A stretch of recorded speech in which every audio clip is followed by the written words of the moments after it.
Ser podcast. En La Ventana acontece, que no es poco, un relato personal de la historia con Nieves con Costrina, Cadena Ser.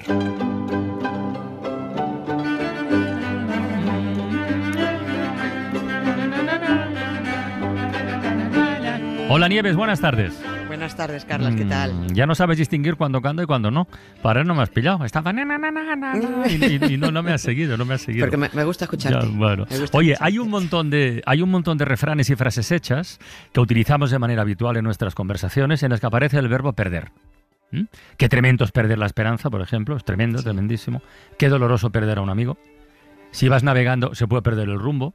Si eres un lerdo o un egoísta, es posible que acabes perdiendo la oportunidad de hacer muchas cosas. Pareces el Faro, claro, con lo de perder. Claro, en fin, que hay mucho donde elegir. Y luego está José Luis Rodríguez el Puma. Voy a perder la cabeza por tu amor.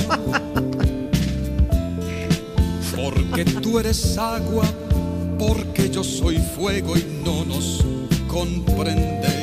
Bueno, pues nada de esto nos sirve. El acontece que no es poco, que hoy nos trae Nieves, habla de una cabeza perdida, pero literal, la cocorota.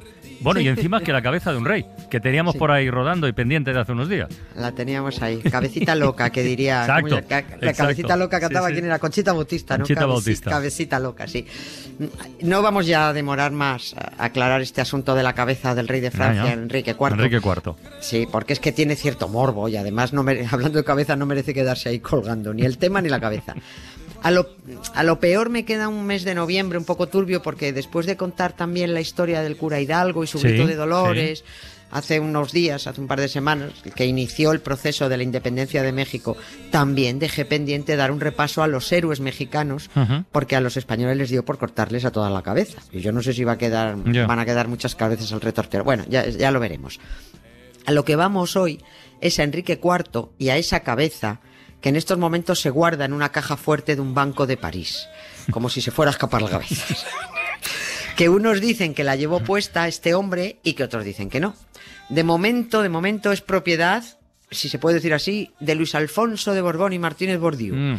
En una prenda ultraderechista, bisnieto de Franco y bisnieto de Alfonso XIII, el marido de la hipermillonaria venezolana, lo que le permite pagar a investigadores que le digan que esa cabeza es de Enrique IV, mientras otros dicen que no, que esa cabeza puede ser de, pues yo qué sé, de François Lecornu o de je ne sais pas, Rian de Rian.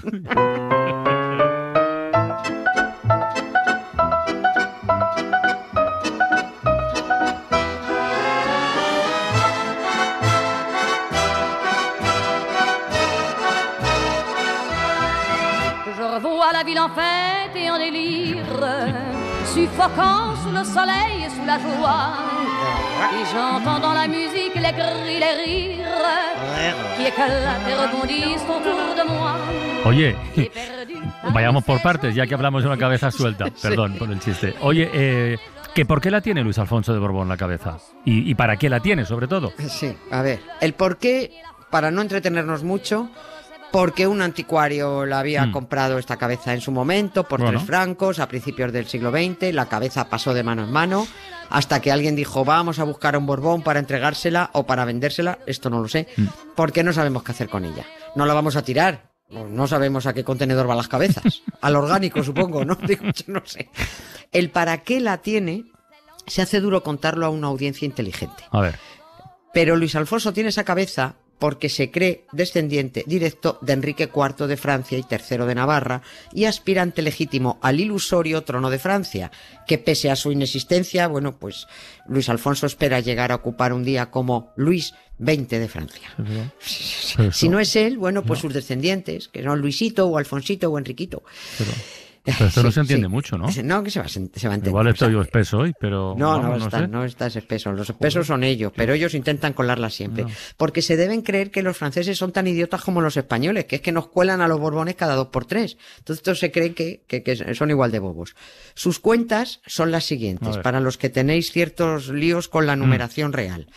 Pero bueno, tampoco que os explote mucho la cabeza. A ver, Luis Alfonso dice ser bisnieto es bisnieto del playboy Alfonso XIII. Y si seguimos hacia atrás en el tiempo, viene luego el adúltero Alfonso XII, claro, la corrupta Isabel II, el más tuerzo Fernando VII, el tolai de Carlos IV, el rey del postureo Carlos III, el pertur de Felipe V, luego ya pasamos a Francia, la fashion victim de Luis XIV, Luis XIII y por fin Enrique IV, que fue el primer rey Borbón de Francia. Vale. Esto lleva a Luis Alfonso a decir: soy el legítimo descendiente y legal propietario de su cabeza.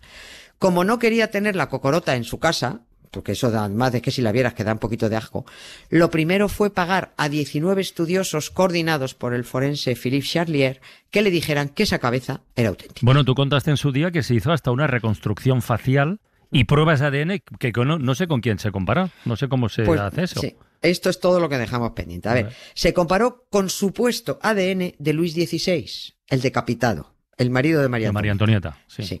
Y sobre la reconstrucción facial, pues algunas de estas reconstrucciones son muy serias, porque son expertos los que lo hacen, pero también depende de quienes la hagan, pues pueden ser también un poquito tramposas, porque tú te fijas en el retrato que haya de Enrique IV y en su máscara mortuoria y acabas diseñándote una cabeza que se le parezca, un rostro que se le parezca. ¿Con quién comparar el ADN de la supuesta cabeza? Pues a lo mejor podrían haberlo hecho con el propio Luis Alfonso, si tan seguro está de descender directamente. Pero ¿y si no? ¿Y si no? Y ocurre que en el año 2010 una familia noble italiana guardaba sangre, todo presunto, pero sangre de Luis XVI. Esa sangre estaba en un pañuelo y el pañuelo dentro de una calabaza muy decorada que era una especie de relicario. La costumbre hace siglos era empapar pañuelos en la sangre de personajes principales. ¿Ah, sí? para guardarla como reliquia. Y si se terciaba, pues vete tú a saber si había oportunidad de comerciar con esas reliquias. Cuando fusilaron al emperador Maximiliano de México, al austriaco, por meterse en camisas de 11 varas, también acudieron muchos a mojar pañuelos en su sangre y los guardaban. Y cuando guillotinaron a Luis XVI, muchos se acercaron a mojar los pañuelos sabiendo que probablemente guardaban un jugoso recuerdo del que creían que iba a ser el último rey de Francia. Uno de esos pañuelos se supone que ha ido pasando de generación en generación en una familia noble italiana. Esta familia quiso saber en pleno siglo XXI si esa sangre era de verdad de Luis XVI. Y el Instituto Biológico Evolutivo de Barcelona recibió el encargo de analizar. Bueno, te he seguido, pero vuelvo a preguntar. ¿Solo analizarla o compararla con alguien o con algo? Solo estudiarla. Porque la familia no entregó ningún ADN. No, claro, no tenían ADN, de que solo dijeron, estudien esto, por favor, a ver qué sacan de aquí. Los expertos no pudieron comparar, pero sacaron conclusiones como que la sangre era de varón, que ese varón tenía los ojos azules y que pertenecía a un linaje muy exclusivo. No me pregunto, como no he indagado más, no me pregunto cómo se sabe esto, pues no tengo ni idea. Pero de cualquier forma, no podían confirmar de ninguna manera que esa sangre hubiera corrido por las venas de Luis XVI en algún momento. Pero ahí estaba atento a las noticias nuestro protagonista ultra, Luis Alfonso de Borbón y Martínez Bourdieu, que pagando a ese equipo de 19 especialistas, se buscaron la vida para comparar la supuesta cabeza de Enrique IV con la presunta sangre de Luis XVI. Y concluyen que sí, que los dos reyes borbones comparten cromosoma Y. El cromosoma Y es el de los chicos. Y que por tanto la cabeza y la sangre son auténticas. Pues ya está, dice el bisnietísimo. Pues ya. Si Luis XVI desciende directamente de Enrique IV y Luis XVI era tataranieto de Luis XIV y yo también soy tataranieto de Luis XIV, pues se demuestra que yo soy descendiente también de Enrique IV. Ya sabes, esto si A es igual a B y B es igual a C, A es igual a C. Y bueno, con estos irrefutables datos y un optimismo desbordante, Luis Alfonso le pide al gobierno de la República de Francia que autorice un funeral y entierro para restituir a su sepulcro original la cabeza de Enrique IV con honores de jefe de Estado. Claro, funeral con procesión, banda y todos sus avíos funerarios que, por supuesto, presidiría Luis Alfonso como descendiente y legítimo aspirante al trono de Francia. ¿Pero de dónde le venía este optimismo desbordante? O sea, pregunto, o sea, ¿qué le podía hacer creer que la República de Francia iba a autorizar un show monárquico como este? No sé. Pues mira, él se anima porque esto ya se había hecho en 2004 para enterrar en la misma basílica. El corazón que dijiste tú, ¿no? Exactamente, era el corazón de Luis XVII, del que debería haber sido Luis XVII. Lo que pasa es que aquí concurrieron otras circunstancias. Y aunque el Ministerio de Cultura francés en aquel momento se estuvo pensando muy mucho si autorizarlo o no, pues al final dieron permiso. Pero, y esto es fundamental, el corazón estaba genéticamente confirmado, que era del hijo de María Antonieta y Luis XVI, sobre todo porque se comparó el ADN mitocondrial de ese corazón con el de María Antonieta, que ese es muy fiable. Y bueno, el niño debería haber sido el rey en su momento de no haberse metido en la revolución con el nombre de Luis XVII. Pero es que como al chaval lo dejaron morir con 10 años, de una muerte muy cruel, pues Francia aceptó esa reposición. Era como decir, hombre, este chavalín no merecía esto, ¿no? Aquella performance con el corazón del crío lo promovieron también unos Borbones de 4ª o 5ª clase, y Luis Alfonso dijo, pues ahora voy yo. Estos hicieron esto, pues ahora voy yo con otra. Si autorizaron el entierro de un corazón confirmado, también permitirán que entierre mi cabeza. Bueno, la cabeza de Enrique IV. Ese era el plan.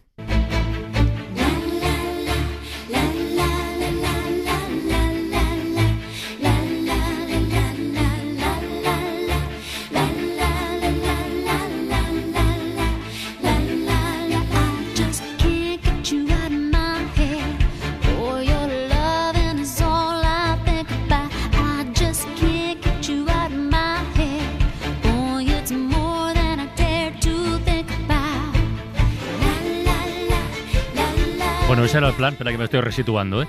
Ese era el plan, pero el plan resultó frustrado, porque recuerda, ya lo dijimos, que aparecieron otras 2 dinastías que contraprogramaron los planes de este Borbón, porque ¿quién es los Orleans? Sí, aparecen los Orleans, claro, que dicen, los Orleans aparecen y dicen, perdona, bonito, pero el último rey legítimo de Francia no fue un Borbón, fue Luis Felipe I de Orleans, nuestro tatarabuelito. O sea que tú no eres legítimo heredero al trono ni un mojón. Somos nosotros, los de la última dinastía reinante. Y además, amigo mío, también hemos contratado a especialistas que dicen que los tuyos son unos mantas, porque esa cabeza no es de Enrique IV. Y aquí los Orleans jugaban con la complicidad de la otra rama de los Borbones. Los carlistas. Los carlistas. Eso. Son 3 descendientes de Borbones los que, para dar por el orto a Luis Alfonso, se alían con el de Orleans. Ya sabes, los enemigos de mis enemigos pues son mis amigos. Y ceden muestras de ADN, estos 3 vivos, para hacer una comparativa con alguna de las supuestas reliquias. O bien con la sangre de Luis XVI, o bien con la cabeza de Enrique IV.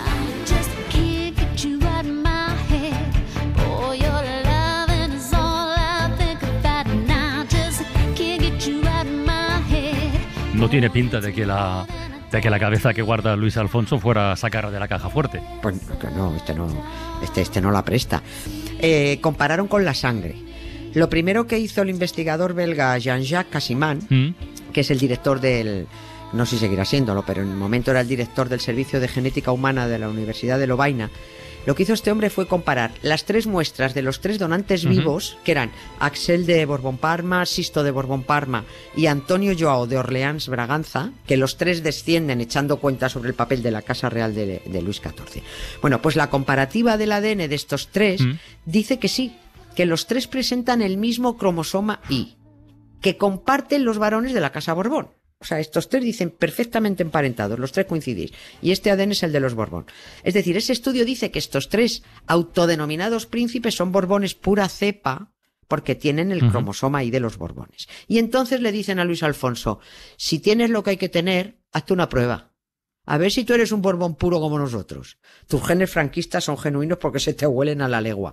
Este fue luego el presidente de la Fundación Francisco Franco, o sea que... Pero a lo mejor tú no tienes el cromosoma Y de los Borbones, majo, solisto. Pero ahora viene la segunda parte. A ver. Si ya está comprobado que esos 3 Borbones vivos que se hacen la prueba en 2012 o 2013 son Borbones auténticos, también tendría que aparecer ese cromosoma Y en la sangre de Luis XVI. ¿Y? ¿No? ¡Sorpresa! Pues no. O sea, no coincide el ADN de la sangre de Luis XVI, no coincide con los Borbones vivos. No. Este nuevo estudio sirvió para echar por tierra el que había financiado Luis Alfonso, con reconstrucciones faciales y comparativas de ADN, que decía que había coincidencias genéticas de la cabeza de Enrique IV con la sangre de Luis XVI, pero si el otro estudio dice que esa sangre no es de Luis XVI, pues puede que tampoco la cabeza sea de Enrique IV. Bueno, esto es un lío. Así que tenemos que la cabeza de la caja fuerte que atesora en París Luis Alfonso podría ser efectivamente, como decía al principio, de François Le Cornu, que la sangre de la calabaza, de vete tú a saber quién, pues que un día tuvo una hemorragia nasal y guardó el pañuelo en la calabaza, o que la cabeza o la sangre, solo uno de estas cosas fuera auténtico, pero que no coincide con la otra. En fin, que es que esto es muy lioso. Pero también podría ser que, como finalmente dejó caer uno de los investigadores, lo dijo muy finamente, las genealogías actuales puede que sean más inciertas de lo que realmente estamos dispuestos a admitir.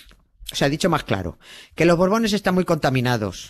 ¿Cuántos González, cuántos Pérez o Martínez se habrán colado en el impuro ADN Borbón? Y me preguntaba otra vez, ¿y tú de quién eres? De Marujita.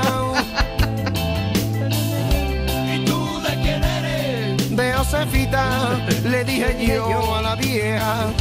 ¿Y tú de quién eres? ¿Conoce usted por casualidad a Rafaela?